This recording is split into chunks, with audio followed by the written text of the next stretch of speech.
Wow, this is awesome. I'm super excited. We're here on Planetary Health First, Mars Next, and this is part of our Bring a Friend series. And I am so excited that I can call Jenn a friend for sure.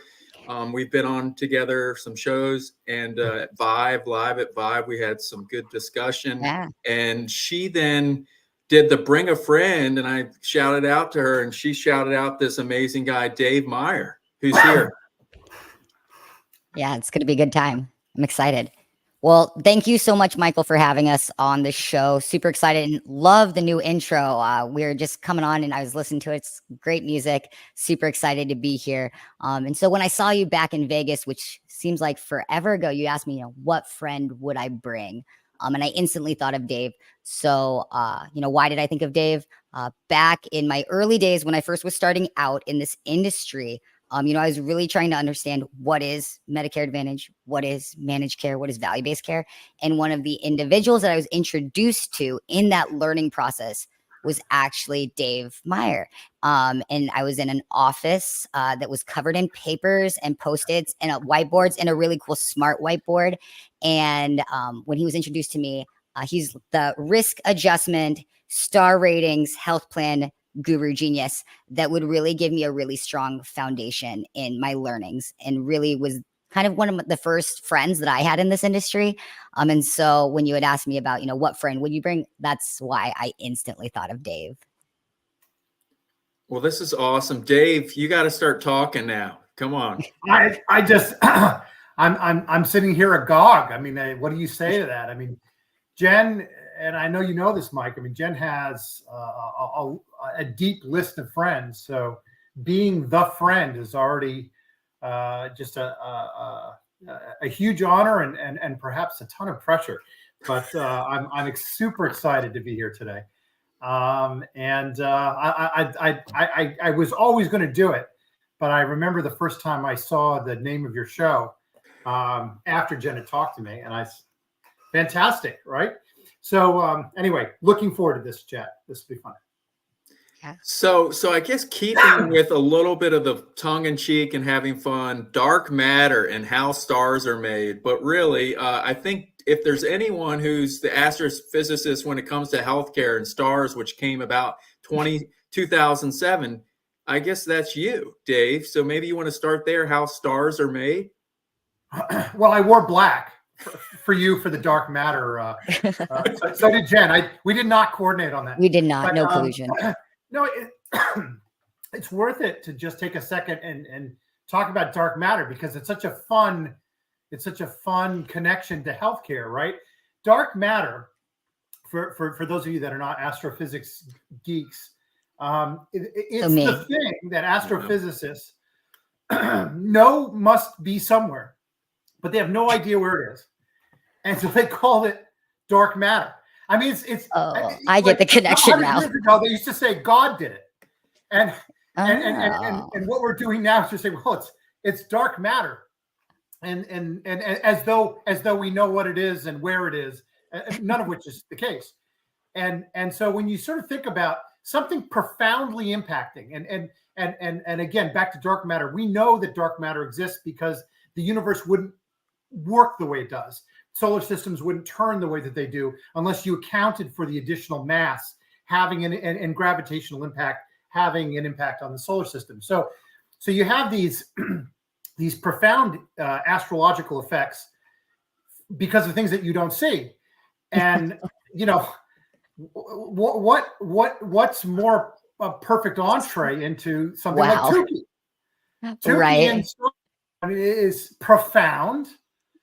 Yeah. And nobody sees it. It's a black box, and it's the statistical. I don't know if you're up on Tukey, Michael, but it's the statistical methodology that was originally designed to try to find data that should be investigated, and sort of like having 5 children and surveying their rooms and seeing that one of the room is much more dirty than the other 4, and instead of trying to figure out why it's more dirty, you just get rid of the kid. That's Tukey. And so nobody pauses to say, "Huh, you sure we should be getting rid of that whole health plan just because the data's a little low?" And if you go back to the original intent, it was let's find things that are below a fence, and the formal name is Tukey fences. It's look at a distribution, find things beyond a fence, and to the degree that something's beyond a fence, investigate it and figure out if it's true. But don't get rid of it unless it's false. But this is an exercise we're not doing at all. We just don't. I feel like we're segueing into health plans. So the kid goes. Yeah, I'm like, Dave, is CMS God in this metaphor? Is that where you're going with this? Like acts of God? Like acts of God, is CMS God in this metaphor? That's kind of where I think you're getting at in this one. I honestly think that CMS is trying to help. I believe that. I mean, I don't know, but I believe that. I think this is like one of those things, and there's just so much of them. Like every industry where there's government oversight has their joke. Like the airlines is the perpetually like most used one. I'm from the FAA and I'm here to help. Yeah. And then all the pilots go. So I mean, I know that's like a perpetual gag, with government oversight. But I mean, I don't believe that anybody started the day, saying, let's play Machiavelli with scores. I think to the contrary, what this was an attempt to try to create, let's call it more stable measures of centricity. That's the geeky way of saying your scores don't move as much year over year. And that was a problem, previously. But obviously the best way to have scores not change at all is to just not measure and we just assign you a number. So if you continue to chase the rabbit on not having your scores change year over year, you get to weird spots fast. So anyway. I mean, in terms of like how stars are made, I think it's interesting. Like I just learned a lot about space and dark matter. Didn't think I was going to do that when I woke up this morning. So thanks, Michael, for facilitating this learning session. The more you know. But I think in terms of like how stars are made, it's interesting because a lot of people that I talk to they're often saying like, I'm trying to figure out how to be the conductor of the great unknown. As a lot of star rating leaders might resonate with them in the sense that they're having to be the influencer and the champion, but they don't get to own the departments that conclude in the output, which is their star rating measure. And I think that thinking about, where we are at in 2024, as we look ahead to 2025, there's a lot of unknowns. We have the compounding forces of the Inflation Reduction Act. We have, a lot of changes based on the final rate not being what a lot of health plans expected. So we're working with a little bit less funding. I think we're seeing a lot of utilization trends and listening to the, last couple of weeks, we've had the quarterly calls from the large national public health plans of showing that, a significant increase in utilization. So factoring in, cost, care, and of course, and I think a lot of people don't even realize this, that might not be so in the weeds of working with the star ratings team, is really that the work that we do in 2024, measurement year 2024, that will inform our star rating in 2026 and for payment year 2027. And if anyone's ever seen my resume, I'm always here for a good time, not a super long time. And maybe that's true for some other people at health plans, in which case, the people that come up with the strategy might not even be here when they get the payment or what have you. And so I think it's being able to kind of make guided directions to that dark matter, like the great unknown with the forces that you can't control. And then just take that first step. And I hate to say leap of faith, but a lot of it is trusting your gut, trusting, institutional knowledge and trusting your leadership, which I know can be difficult. And I think one of the things that's been such a great maybe accelerant in my career, using kind of rocket and space metaphors for the show, is that, I, no matter, where I started in my career, I only have so many years sitting on the bench. But one of the things that I've done is, in meeting Dave and other individuals in this industry that have been around for, I'm not going to date you all, for a while, at least more than me, listening to those stories and understanding, right now I'm seeing a lot of bad that just gets a new name, but it's historical bad that previously existed, when Dave was at a plan and when some of my other friends are at a plan. And so really making sure to be better historians of our own industry's knowledge. I just think that people leave and then we're just like, oh, I don't know, they did something. Like, let's go move on to the next. It's like making sure that we're capturing that and understanding how we use historical scenarios and outcomes to plan that trajectory for the future, I think is really important as we are trying to speculate into the great unknown. It seems like that's a universal problem, transfer of knowledge almost, the actual institutional transfer of knowledge. It rarely exists, I think. I don't know. Well, Dave. and there's so many reasons for it too, right? I mean, in some cases, people don't have knowledge to transfer. In some cases, no, it's true. Heard that. Yeah, and in some cases, they treat it as IP, and I actually think that that's actually a bigger problem than not having a story. A lot of people have things to share, but they think that the thing that they know makes them special, and if they somehow share it, it's diminished. And I don't know that putting the I think it's an old Buddhist saying about lighting other candles and it doesn't diminish your own light. And I don't know how many times we can put that up and have it sink in, but it doesn't. And so I just don't think we do a good job. We do a good job sharing information at all. And the fun thing about it is we have humans more and more up against technology in terms of raw information, where it's sourced. The proof of humanness is that the information is weird. No, it's truly like the CAPTCHAs, right? The way that it's not clicking on the checkbox that makes you human, right? It's the mouse, it's the cursor that doesn't go straight up and click on it, because that's what technology does. But humans kind of trace around and finally get to it and click. It's the messiness that makes us us. And so, you think about, why we're so bad at sharing information, and it's kind of like we're designed to storytell, but facts are tough.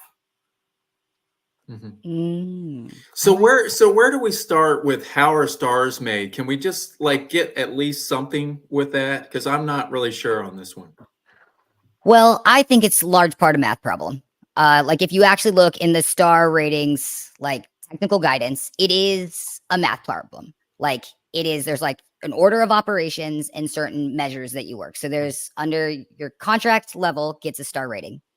And then you have domains that are under that have categorical components to it. And then you have individual measures that go underneath those domains. And so you can work each measure. And then there are other parts that kind of like in a math problem, you have parentheses, exponents, all that stuff. You have things like CAI, reward factor, which is now transitioning to what's called the health equity index to replace reward factor. And then you have other things like these two measures called the improvement measures. So sometimes it's not about getting a perfect score in each measure and collecting the points to be able to get the maximum amount. Sometimes it's about balancing the equation in a way that shows significant improvement and then working with all the other components and over time, because like I said earlier, the work that we do in 24 doesn't impact our star rating until 2026. So it's an exercise in doing the math and then also being able to look across a 3 to 4 year time period across your membership and conflicting kind of strategies and align that. I think that's how I would summarize it. So this is going to sound like a dumb question. Say you're a student. I'm just trying to use how I can understand it. You're a student. You need to pass the test, right? The teacher has an exam. They have all these different tests and grades. Now, does the star ratings, does it all add up, or is there, and then I'm asking a lot, so just let me unpack. Hopefully you can unpack it. But when you look at it, is there, I imagine there's people with algorithms, all the statisticians, all those people on the sides to game the system, correct? And maybe that's how the sausage is made, but I'll just stop and let you guys take over because I think you know where I'm going on that. Oh, Dave, I bet you can answer this one. And no, please. You start. I'll layer in. I do think, it is a math problem. And so when I was at a plan, I used to think about it like this. My number one priority, and like putting members first in everything we do. That is the guiding force, our North Star. If we put the members first, what does that mean? And what that means is that we get them the care that they need. And by doing that, it has, you can make a reasonable argument that will impact your satisfaction, your retention, but also it will, by connecting members to care, they're going to close those HEDIS gaps. Now, conversely to that, that means you fill the numerator and make them numerator positive. Now, there are, a bunch of exceptions that are included in the HEDIS tech specs. If anyone wants them, just let me know and I'll point you to them, that you can exclude members from that denominator. And so, it's a lot of percent game. If I can't fill my numerator, I can get them out of my denominator. So to your point, I wouldn't say I think by using the word gaming, it assumes like a certain degree of like intent. And I don't want to speak to that for individuals at plans, but I will say it's a balancing act, and it's not necessarily reflective that you don't want to get those members care. It's more reflective of what can you do for the greater good by increasing your star rating so you can give richer benefits so that you can give better care to members. And I think it's a very complicated question. I'd love to hear Dave's thoughts on that. Well, I think it's worth just taking 30 seconds and backing up and say, why are we even doing it, right? So the government has been looking for 5% upside. I'm going to use the word upside because they've changed the definition of upside for a while now. They used to be a discount on traditional cost for Medicare. Then it was, we're looking for improved services, disease coordination for people that were very sick. And when what they just got was then a ton of diseases, then the STARS programs launched, and that's literally 5%, trying to incentivize health plans to chase quality, but at the same time trying to create a grading system that can be made available to beneficiaries and would presumably guide them in deciding which health plan to pick. So this idea of creating star scores and everything Jen just said, right? This and I agree with Jen. We'll take gaming off the table.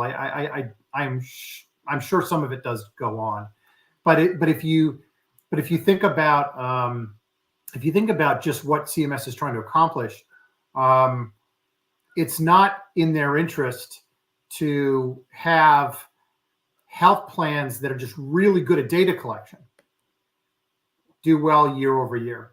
You want to see health plans that are not just good at data collection, but actual care, what Jen was talking about. Real patients are getting services that they wouldn't have gotten otherwise. The outcomes are better than they would have gotten otherwise. And that's reflecting in improved outcomes and improved satisfaction, right? And that pops the score. So in the end, the point of STARS is not to be a static benchmark, Michael, that health plans have, because it's not in the government's interest to keep the benchmark static. They want to keep moving it because they don't want to create kind of a homeostasis where people can get really, really good at cranking out the numbers, and to improve their scores. A town I used to live in had phenomenal statistics on crime. And I knew that there was a murder like a couple blocks over. Like it was, all the neighbors were talking about it. But when you look in the statistics, there's no murders. And I found out that the crime statistics were based on what government was prosecuting and not what happened in town. So the police might arrest you for stealing, but if you don't get charged, then it didn't happen. It sort of like goes away. All of a sudden, the town has a wonderful statistic. I mean, the same thing with the school districts. They were really good at not letting students that they thought were going to get bad grades take AP classes. So they have these wonderful stats on AP classes.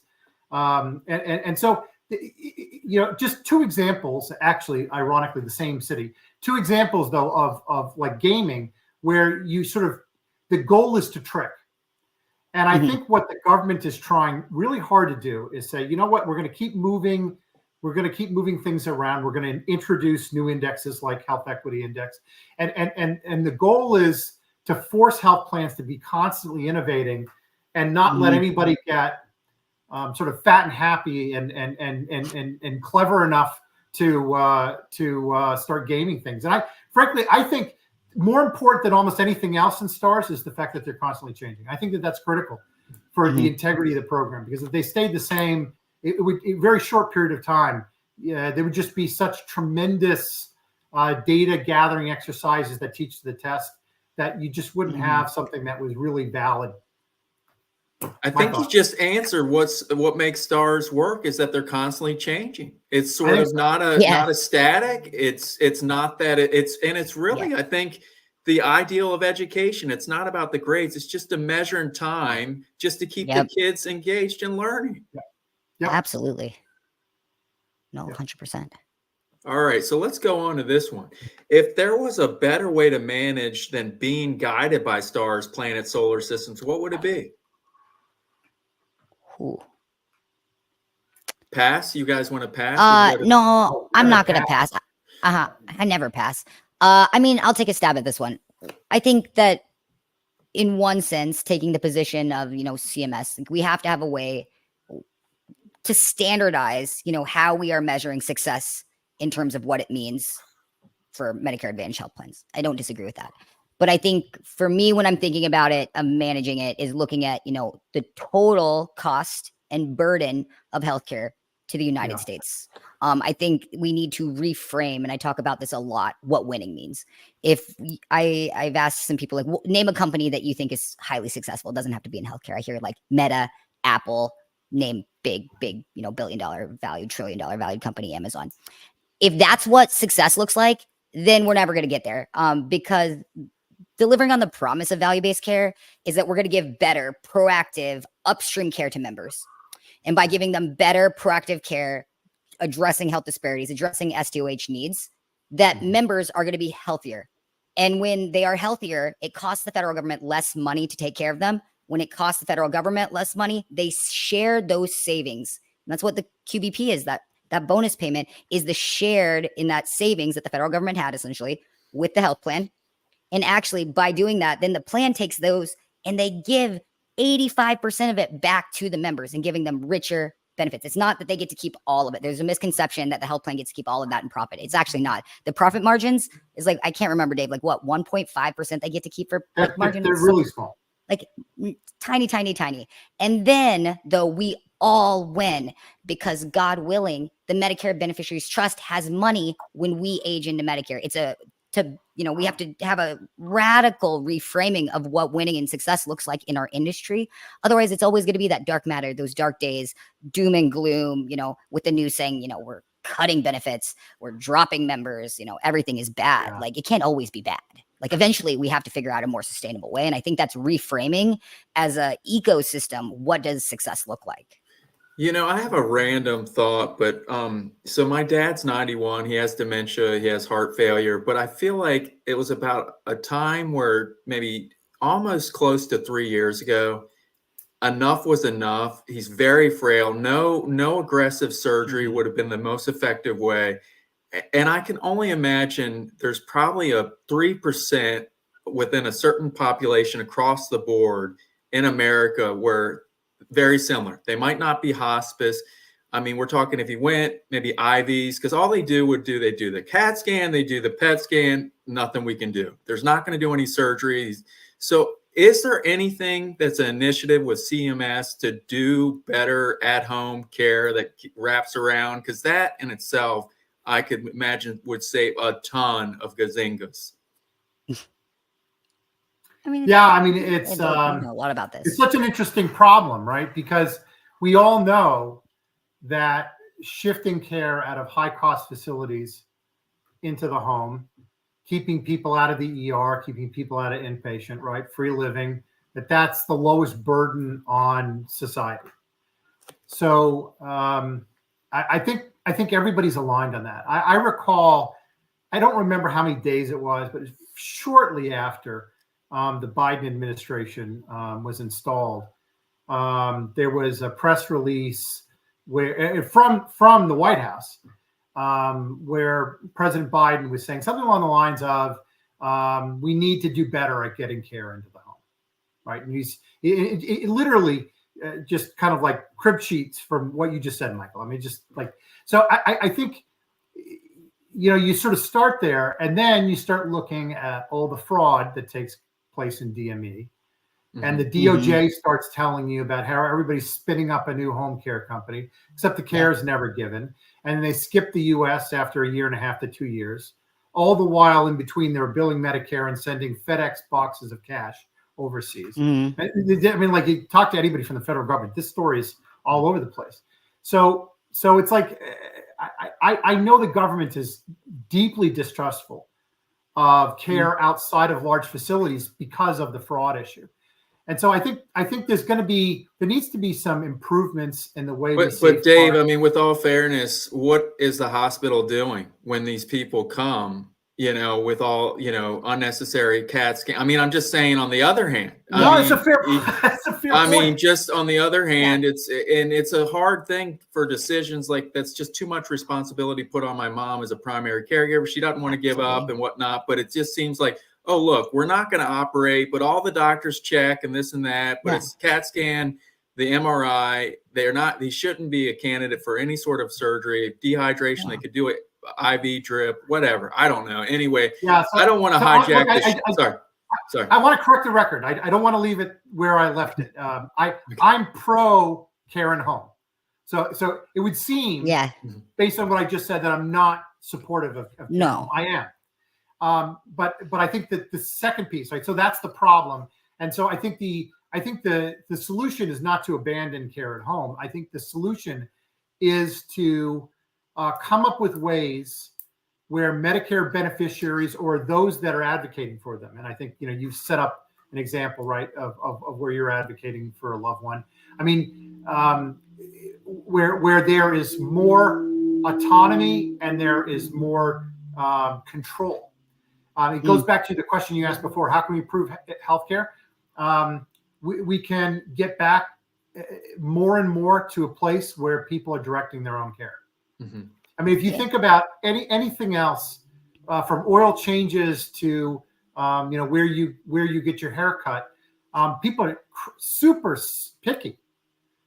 Picky. They'll research the salon. They'll research the person that's going to cut their hair, and they know how much it's going to cost, and like the whole thing is planned out. And healthcare, it's all commoditized. That's insane.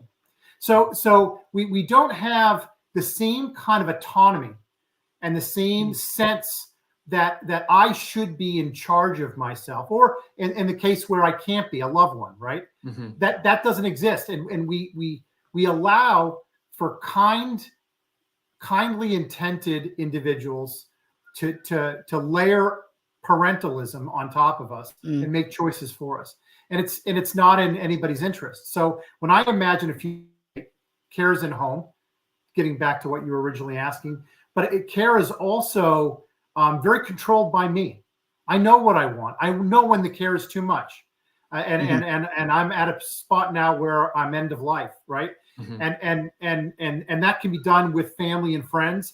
And every time we try to layer this in with legislation, it's gone very, very badly and get to weird spots. I just think the answer is allowing Americans more freedom and more control, and getting out of their way when it comes to decision making. I firmly believe. The one thing I just want to add as a caveat, disclaimer: I am not reflective of my own family, my dad or my mom or my siblings. It's a complicated decision making. So it's just my own opinion. And that adds the factor because, my mom, 85, does not want to do necessarily the same thing. But when you look at it as a third party, if the care participants, the primary care, the specialists, if the people who that, when you look at it, if you looked at it rationally, what was dictating the level of care and the need, I just think we need to be better at a kind of a seamless solution, not like, okay, it's a sniff. Okay, it's a hospital. Okay, it's a home. That's all I'm trying to say. And then, oh, okay, well, now you can finally get what you need. It's hospice. And no, that's all. And that's all I want is just a more robust conversation. I think, like, anecdotally, and I don't even think that I've ever publicly shared this story. I might be wrong, but early, drawing back from my original time ever in doing anything associated with healthcare, I was a Navy corpsman, and one of my first duty stations was at the oldest hospital in Beaufort, South Carolina, Naval Hospital Beaufort. If you see it, it's very like Southern Gothic, a lot of Spanish moss, beautiful hospital, beautiful building, little creepy late at night on duty. And I worked, it's just very, like, I can go on forever about that building, but that hospital laid such an interesting foundation in kind of where I am today. And looking back, it's the patients and the individuals I met that I felt I did the least for that had the biggest impact on my own life. And a quick story I'll tell is that right before Christmas, I was working in the ER, and a very old, very frail gentleman came in with his wife through our ambulance bay. It was kind of a quiet day. You're never allowed to use that word, working in the ER, but I'll say it now because it's, over 10 years later. It was a quiet day.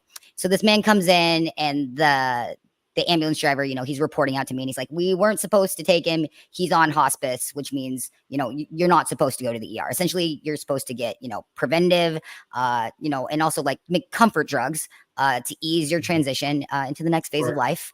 And they're like, but the wife was very adamant that she was very fearful. It's a scary thing taking care of a, very sick individual. And so they're like, so we brought him here today. And so I go to the doctor on call, and I said, Dr. Williams, like, we have this patient here. And I explained, she goes, okay, well, there's really, looking at his file, she's like, there's not much we can do for him, but you know what? This is what we're going to do. You're going to go down to the cafeteria. You're going to get his wife some lunch, and you're going to go then we're going to set up an IV for him, and we're going to see what we can do, because sometimes, like, activity and motion for that loved one, like, because he was very kind of delirious. So like, it was really, what we were doing was for her in that moment of, giving her a break. Cause as a caregiver, she was very tired. She was very stressed.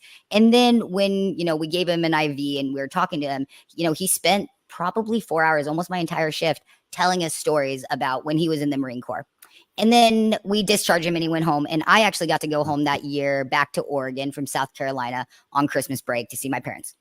And when I came back after Christmas, the attendant at the front desk said, this lady has been coming in every single day looking for you. And I said, oh, okay, well, I hope I didn't do anything wrong. That's always, you're young, and that's the first thing that goes through my mind. And when I went out to the waiting room, I recognized it was the woman who was married to the patient that I had seen. She goes, I just wanted to come and tell you that we spent the day with you, and he got to tell you all stories, which was really fun. But the next day, he died. And one of the last conversations I had with him was that he had the best day with you all. And I look back on that conversation, and I've reflected on it at different points in my life, and that sometimes, like, in any problem in life, it's a very American thing. We want to be moving, and we want to be doing something, and we want to be action, like intense action equals an outcome. When a lot of the case, and sometimes, like for the situation with, your father and then other caregivers and other members that we've talked to, Dave, I think you and I over time, is that sometimes there's a power in just being still. And there's something to be said about like having conversations with, are we, like, to your point about autonomy and thinking about medical ethics, like, are we creating space to educate people? So it's not transactional. So it's not feeling like that switchboard of they go to a sniff, they go to the, like, inpatient, they go, send them somewhere else. It feels transactional to the individual, when in reality, we need to be thinking as an ecosystem. How can we be more relational? And sometimes that's just in better education and conversations with one another. Yeah. Yeah. No, I'll match you for stories we've never told. So I'll tell one I've never told. I was there when my grandfather died. It was at hospice. I was coming home from school. I was going to high school in upstate New York, and I came back and spent an afternoon and the evening with him, and he died at night. And when you're young, you don't have the perspective I should say, you have the perspective of what you're doing for someone else. And so you sort of, not meaning to be selfish, but that's just the frame that you have, right?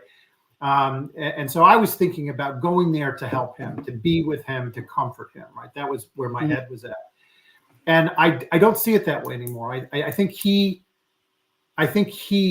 knew I was coming, and he chose to live an absolute agony, which is it like, if I think about it, it makes me tear up, but an absolute agony so that he could spend an evening with me. And I think healthcare is way too focused on procedure codable things that are done. And I think the most important things are, a former Marine telling stories, and my grandfather who he basically couldn't speak, but he did manage to say that he loved me, and before he stopped speaking altogether. So he did that for me, and I think healthcare has a better chance of getting it right when it's extremely local. So I'm not advocating for more control and autonomy on the patient level, because I read Ayn Rand in the last week, and now that's all I can think about is that was wrong.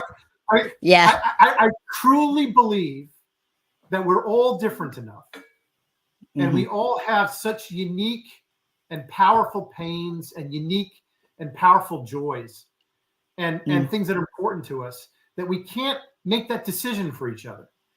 And healthcare should be there when you need it, and out of the way when you don't. It's sort of, as a definition, gets back towards the old definition of Victorian children, right? Seen and I think healthcare is so loud these days. Healthcare people are so sure of themselves. And coming back to this session is entitled Black Energy and Black Matter. I mean, the fact is, there's an awful lot we don't know. As a matter of fact, in physics, the preponderance of the data, we have no idea where it is. And I think that the same thing is true for healthcare. We know a lot, but we don't know enough to be anywhere near as arrogant as we are.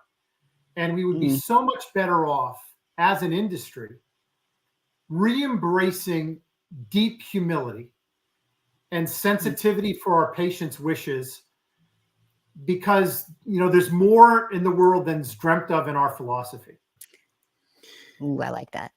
Dave, when you said healthcare, that's why I got rid of my tagline with my show, Planetary Health First, Bring a Friend, Reimagine Healthcare Together. I then changed it to Reimagine Health Together, because really, when you think about it, the care of it is this institutionalization. It really starts at health. I don't care where you are or how you are. So that's my philosophical shift that literally has just come within the last few days, because right now I'm doing keto. Right now I'm pickleballing. Right now I'm trying to do all these things, and I'm engaging the doctor and whatnot, but it's a very complicated thing, and we all have health, whether it's good or bad. However, so. Yeah, definitely. All right. Well, man, we've totally gone off, but I know we want to bring it back to the universe. Like, you guys are plan experts. I really appreciate you coming on, kind of looking at the size of the splitting of the atoms and all the different things with healthcare. Why don't we just sort of reimagine, if you guys could get into the CMS Willy Wonka workhouse, what would that health plan be if you could do that? Oh, so I think Dave knows this, and I think I've told many people who really know me well, and they ask, what do you want to be when you grow up, or what's, the final, rodeo for you? What does that look like? And people will say, I want to have a health plan, and it's going to be the best health plan ever, because we're never going to sell it, and we're never going to try and buy anything, and we're never going to try and, make a bunch of money off of it and, go public or any of that. We're just going to have a health plan. It's going to be the best plan ever because we're going to love it. And we're to, just do the simple things that we forget that, a lot of the, the jargon and the day-to-day and the acronyms take over. And that, like, at the end of the day, like, you build a solid provider network, because get members to doctors they want to see, doctors that are culturally and linguistically appropriate, doctors that are reflective of the patients that they see.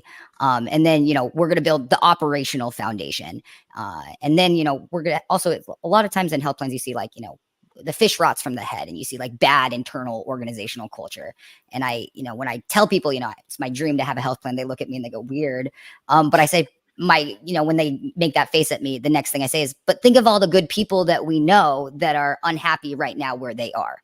And are you telling me that, like, if I didn't, call all our friends and say, I'm building a health plan, you want to be part of the best health plan ever? They wouldn't say, yeah. And they're like, no, I definitely would join you, Jen. I'd come, and I know exactly, the people that I would call and who I'd want to do this with. And it's just, it comes to the core. Like, if you can't get it right at home, how can you take it on the road? If your internal house is a plan, isn't democratizing understanding of, data, the fact that I've gone to health plans and asked them, can everyone in this room tell me what a MOOP is? And I have people in the room at the senior level, like, I could not explain that to you. That's a problem. That's an organizational, institutional, like, at-home problem. You have no business taking it on the road. And so, like, laying that base of the people you put together, I think is like first part of that dream. And just because I would just be, absolutely tickled to work with Dave and some of our other friends all at the same company, we get matching shirts and whatnot. But then from there, you identify that, what do you do exceedingly well? I think a lot of times, and Dave and I've seen this in various companies, you dilute what you do exceedingly well by, getting in the periphery, that shiny or that fear. And instead of doing what and having absolute conviction that you can do well, you dilute that by trying to do a bunch of other stuff. And then you do nothing well. And so I think, like, absolute focus, and also knowing when you have enough. I think there's such a power in knowing when you have enough. You don't need more. It's okay just to have a small health plan that you love. Like, I have no, disillusion of grandeur that I'm going to have the next, like, massive national health plan. No, I just want a health plan that serves a good community, that's doing good work, that builds the good provider network with people that I love. And for me, that's enough. And I think that's, where I start to think about, what we do in this next iteration of healthcare. Where would that be? What city? I don't know. We'd have to all sit around and think about it. Looking at health disparities, like, I'm super obsessed right now at studying, kind of something that's not talked about a whole lot, and digging into the data that IHS has put out.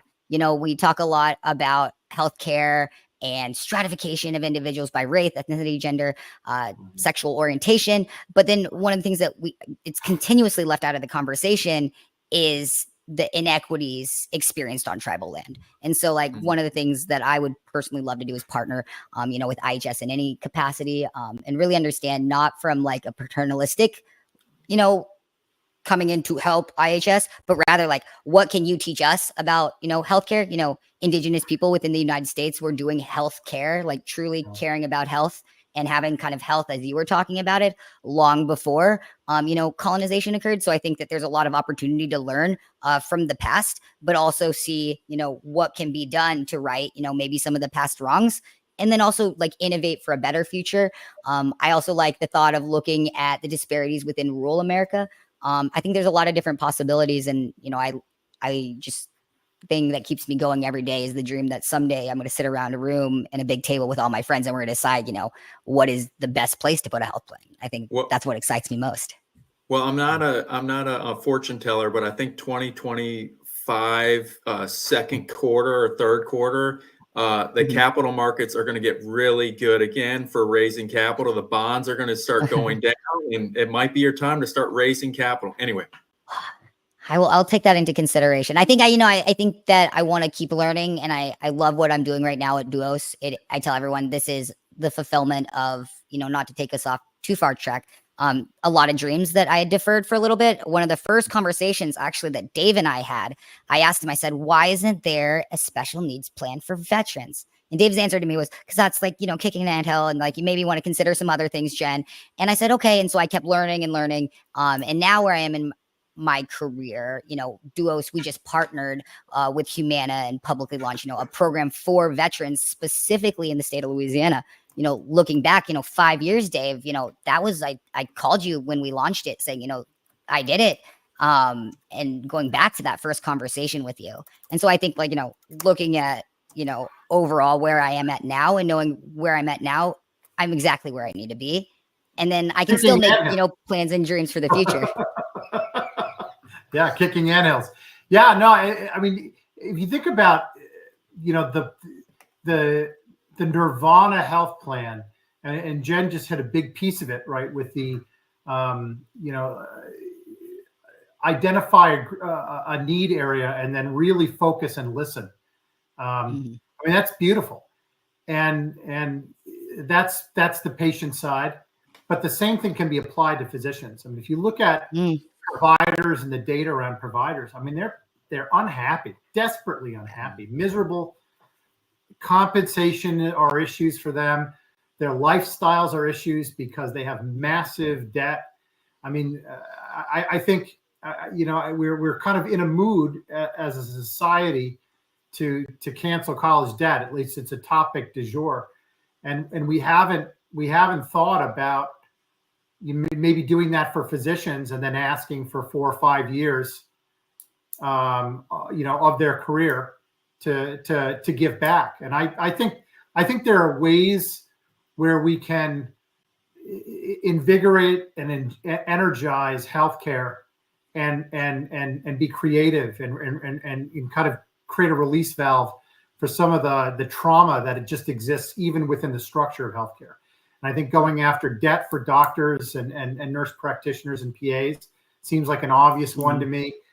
Creating, kind of like a give back public service way as a way of doing that. And then, as you imagine this health plan now without doctors with tremendous debt. So now all of a sudden, conversations you couldn't have before, you can have. Yeah. And ways to interact with patients and no longer being obsessed with the number of widgets that you have to bill in a day, because that's just where your practice is at. Those things open up. And ironically, Michael, every time I talk to somebody who's a physician and they're really happy, they're doing one of these concierge medicine style practices. And I always probe them on the finances of it versus the style of it.